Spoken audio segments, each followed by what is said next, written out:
It's going to be a busy autumn followed by a busy winter. We must finish our crop for the year, and we must also finish our newest tower. In addition to that, we must build the new temporary workshop, knock down the old wooden fort, and begin to build a new red brick castle in its place.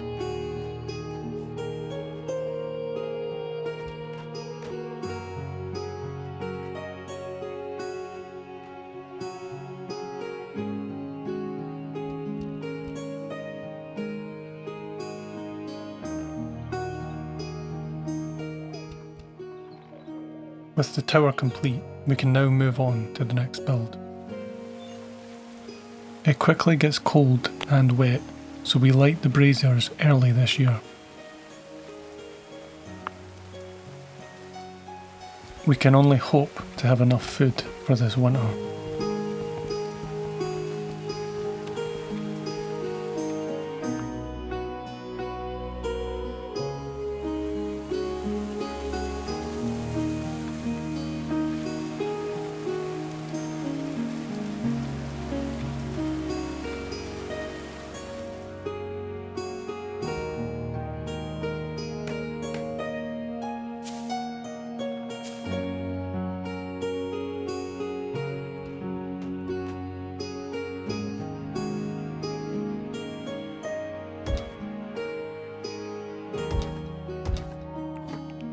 It looks like that's all the workstations added. Now we just need to get it built.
Just as we begin to finalise the temporary workshop in preparation for building our main castle, East Avon entered what will historically be known as the Golden Age of East Avon.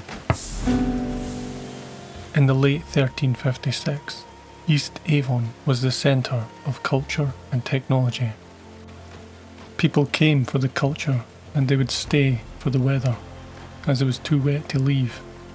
The workshop was practically finished. We decided to build a small hut for a shared place to sleep for anyone without any permanent bedroom. As a cultural epicentre, we may be attracting more guests in the future.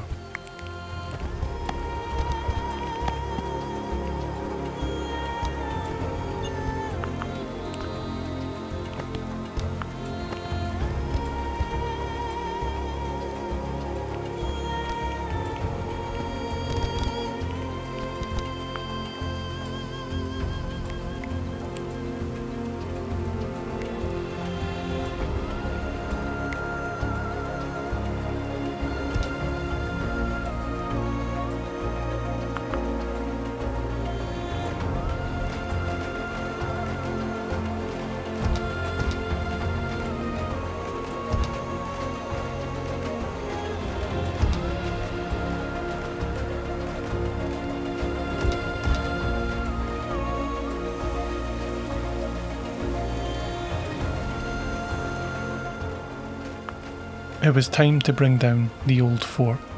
It had served us well, but the renowned East Avon needed a landmark castle. This castle would be bigger than the floating Red Castle and fitted with an advanced workshop, an infirmary, storage, and a few spare bedrooms.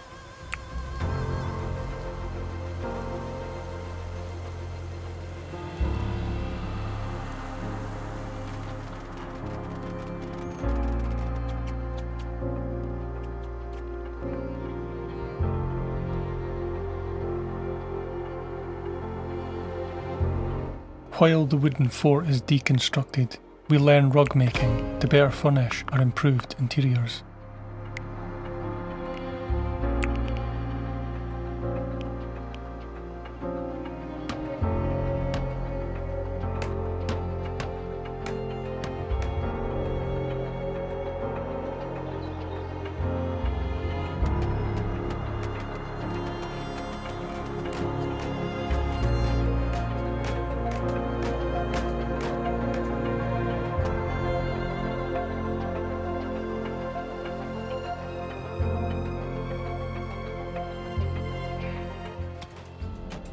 Dudok would need to quickly dig out the embankment to give us a bit more build space.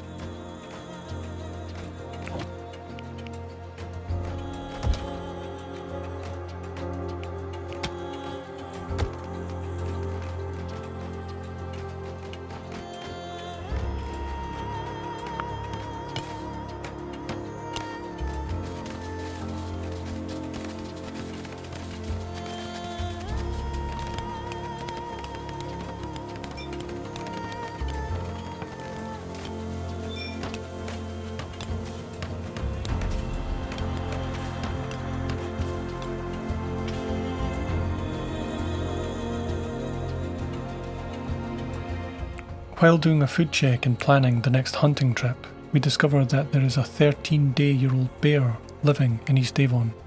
It just so happens that Johnny is skilled enough in animal handling to attempt to tame this legendary animal.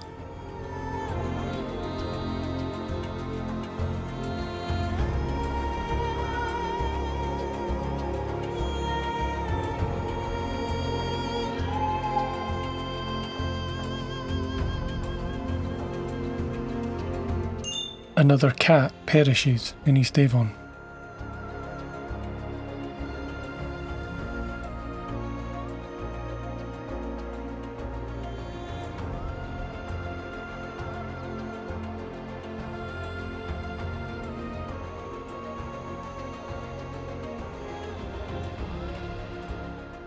We have a long way to go before this bear is tamed. East Avon was bustling with a variety of sounds, the music of productivity.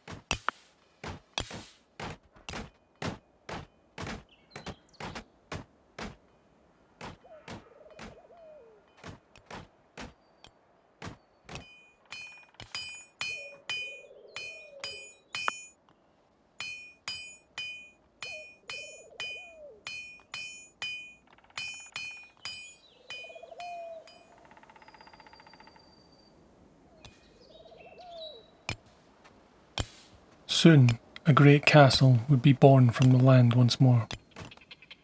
It would be a busy winter.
cold snap is nothing unusual to East Avon.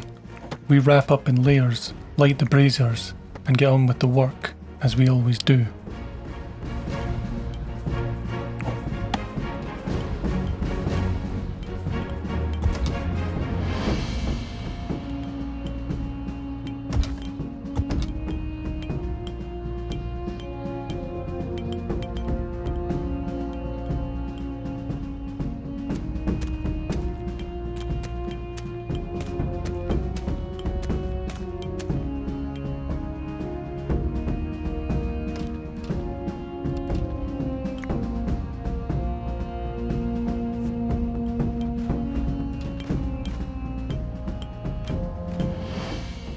The Great Library Temple is not forgotten. Dudok is mining the clay out from where the Great Monument will sit. The clay can then be processed into red bricks for our castle. Our grand plans are coming together in synchrony, guided by the gods' requests.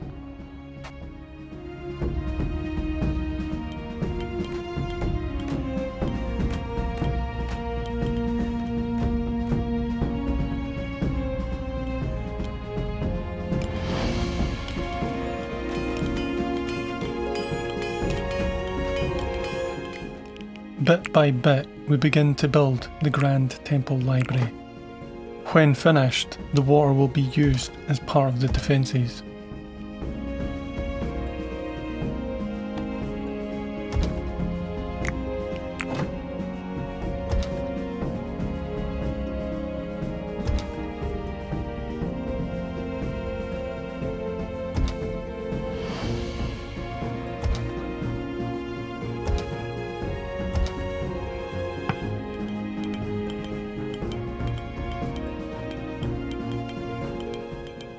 As we begin work on the temple, Loreta appears.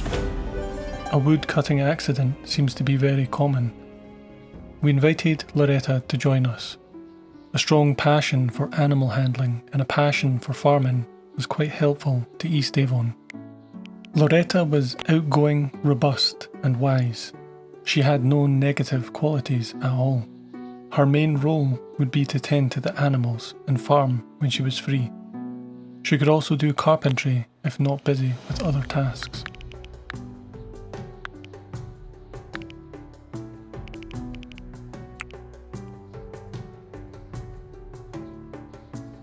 In the morning, Johnny continued his routine of bear taming. However, it was very slow progress.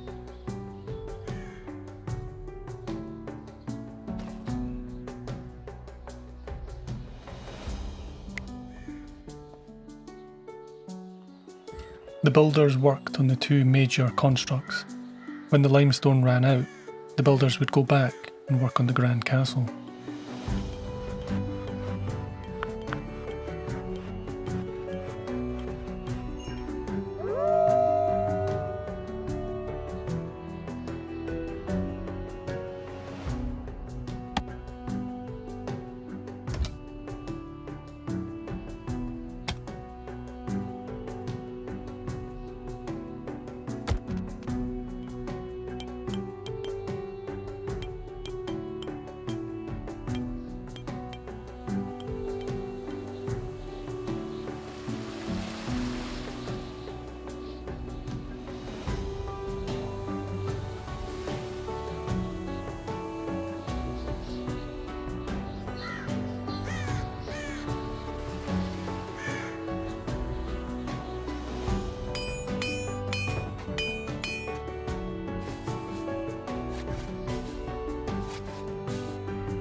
By the late winter, we had the ground ready to begin building our cold frame, allowing us to grow beyond the normal growing seasons. The cold stunts and kills crops, but we can put them underground, insulate them, and provide braziers to keep them warm. We'll use this for mother plants, which will be our seed producers.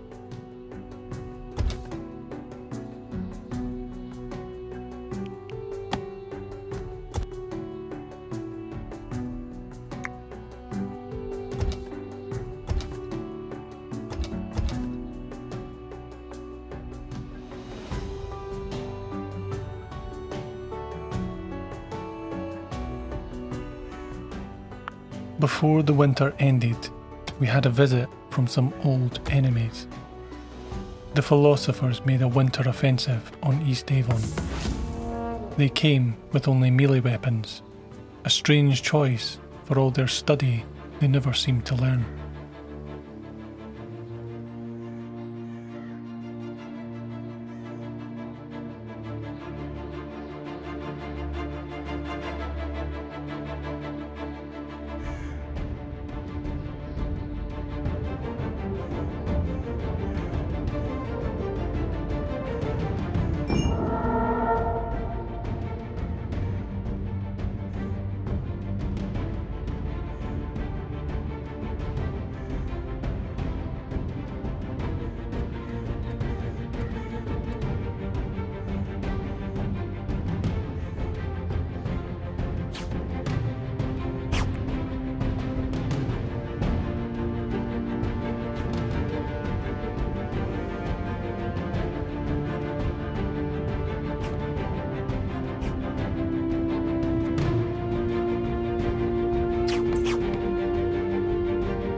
The Philosophers were handed a flawless defeat. We were left quite perplexed by their decision not to bring archers, but we would not think about it too much, else their thinking and tactics might rub off on us. As a greater concern, our cattle were starving to death, and despite Ivota's best efforts, she could not find any hay for sale. Our cattle were dying one by one. We managed to keep some alive by keeping them on the road with Ivota, but the rest died.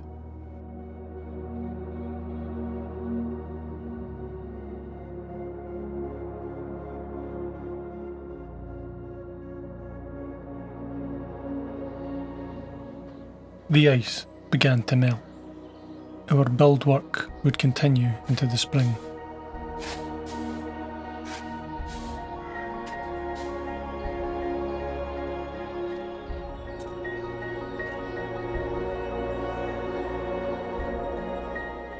As the ice melts, we urgently begin to sow seeds again, as we desperately need hay for our livestock. However, it would take too long for barley to produce hay. As a temporary measure to save the animals from starving, I plant flax. The flax saplings will keep our cattle fed at the sacrifice of seeds and labour. The seeds were our most abundant. We had too many, but labour was costly. At the same time, we had to fend off starving wild animals from eating our crops.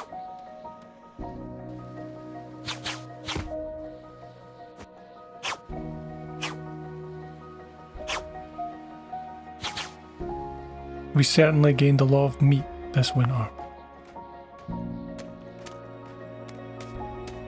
The flax worked. We successfully managed to keep our livestock alive for the rest of the winter.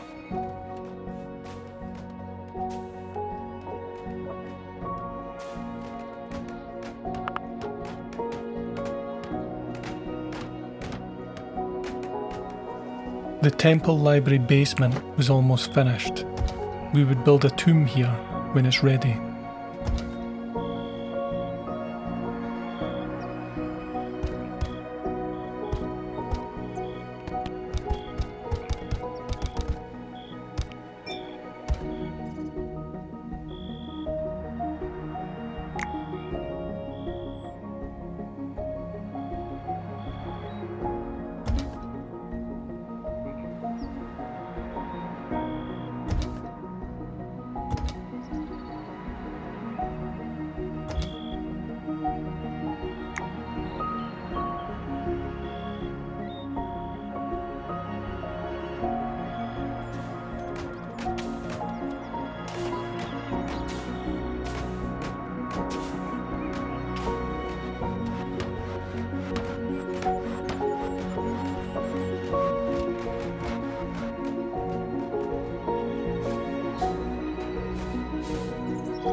The castle was progressing at a reasonable pace. We could even begin to furnish some parts.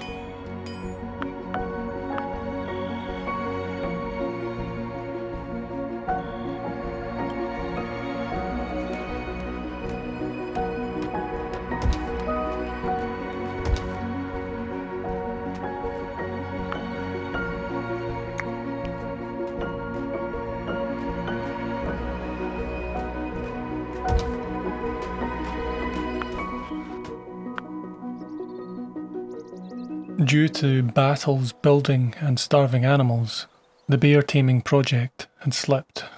Our bear friend was as untamed as ever.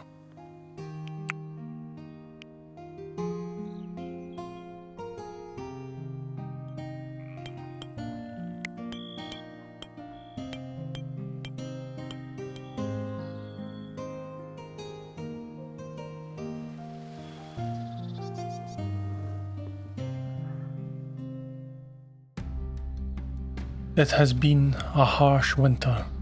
The grand builds were unfinished, but big projects take time. In the next episode, we will finish our castle, and we will move on with the Grand Temple Library.